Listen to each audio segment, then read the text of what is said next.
Today I'm going to show you how to change your air filter on a 1998 BMW 540i, the 4.4 V8 model.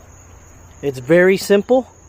It takes about all of 5 minutes to unclip the 6 clips. 1, 2, 3, 4, 5, and there's one in here for 6.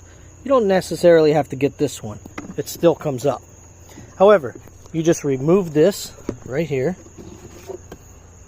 You clean out the box really nice and good because you don't want anything to get into your engine through your air.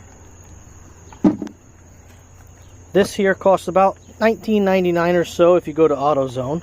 I'm sure you get it cheaper on the internet.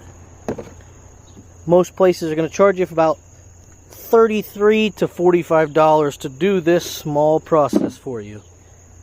That's all it is. The key is to make sure you clean out that box, putting in your new filter, make sure that these clips line up on here, and you're good to go.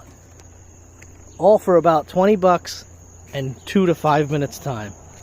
1998 BMW 540i.